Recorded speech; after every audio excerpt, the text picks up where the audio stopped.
De vuelta en Market, Economía y Negocios. Oye bien esta información.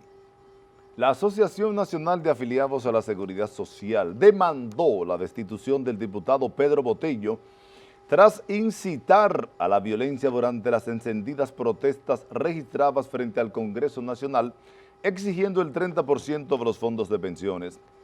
Joel Rodríguez, presidente de la entidad, calificó como improcedente e inaceptable este tipo de manifestaciones que alteran la paz social en el país, por lo que consideró que Botello debe ser destituido como legislador y aplicársele las sanciones correspondientes. Bueno, como la destitución, como legislador.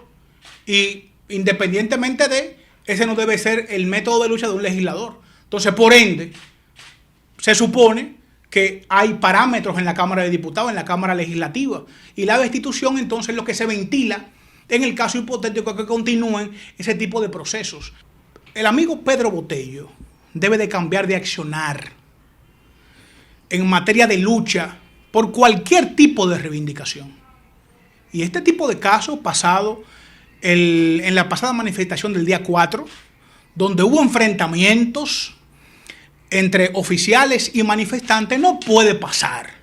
La institución consideró además que el diputado Pedro Botello debe desistir de ese tipo de luchas agresivas, ya que no es el método idóneo para demandar reivindicaciones. El expresidente Leonel Fernández reiteró su posición en torno a los reclamos de que se otorgue el 30% de los fondos de pensiones y deploró la actitud de Pedro Botello. Veamos una historia de Edwin de la Cruz.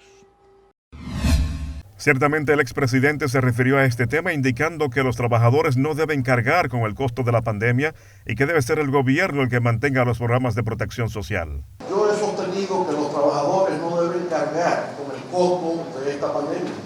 Eso le corresponde al gobierno. Que el gobierno mantenga los programas de protección social. Pero no es justo, como ocurrió en Chile, que los trabajadores tengan que sacar de sus ahorros para ellos invertir en protegerse y en mantener su salud. No, eso corresponde al gobierno. Precisó que es tarea del gobierno darle solución al problema del desempleo y al alto costo de los productos de primera necesidad. Que los ahorros de los trabajadores se mantengan y que el gobierno busque una solución al problema del desempleo, al problema que se genera con la falta de ingresos y sobre todo en estos momentos con el alza del costo de los productos alimenticios. Es tarea de los gobiernos, es tarea del gobierno dominicano. Hay que proteger los ahorros, en este caso fondos de pensión de los trabajadores. Leonel Fernández realizó estos comentarios durante la juramentación de un grupo de dirigentes procedentes de San Juan de la Maguana, encabezados por el diputado Mélido Mercedes. Gracias, don Edwin de la Cruz. La Asociación Dominicana de Usuarios de la Seguridad Social, ASODOMUS, llamó a las centrales sindicales del país a reevaluar su posición sobre la petición de algunos sectores para que a los afiliados de las AFP se les entregue el 30% de sus ahorros. Edwin de la Cruz, presidente de ASODOMUS, pidió a la Confederación Nacional de Trabajadores Dominicanos, la Confederación Autónoma Sindical Clasista y a la Confederación Nacional de la Unidad Sindical asumir su rol y colocarse a la vanguardia de las demandas laborales y lograr que los trabajadores reciban de las AFP parte de sus ahorros.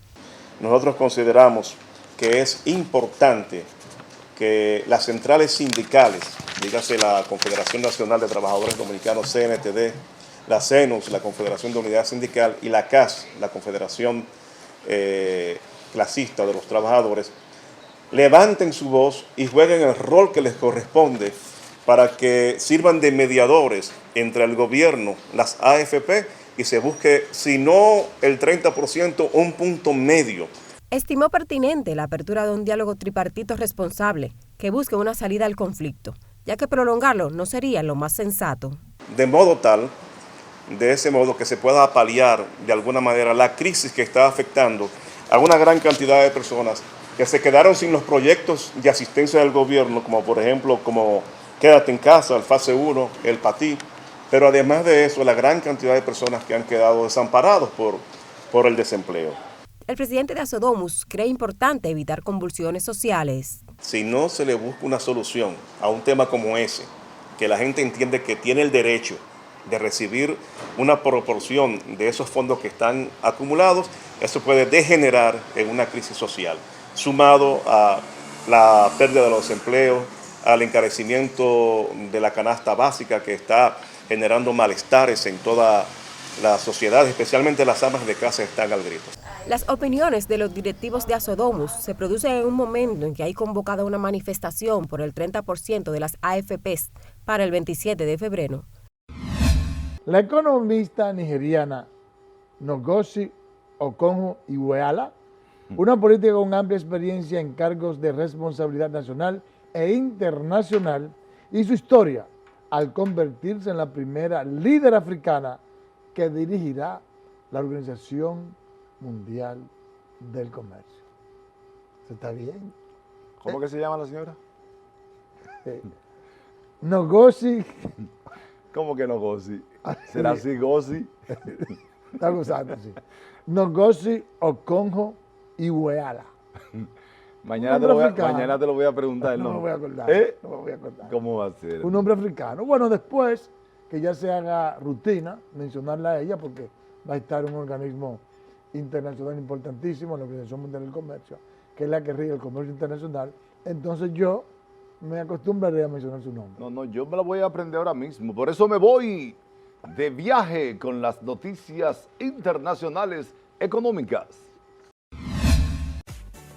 México recupera empleo, pero lo hace cada vez más lentamente. El país latinoamericano cerró 2020 con 2,3 millones de desocupados más que el tercer trimestre, según datos publicados por el Instituto Nacional de Estadística y Geografía. El aumento de la población ocupada representa una mejora importante respecto a los meses más duros del confinamiento. Alrededor del 80% de las personas que dejaron de trabajar entre abril y junio ha vuelto a laborar.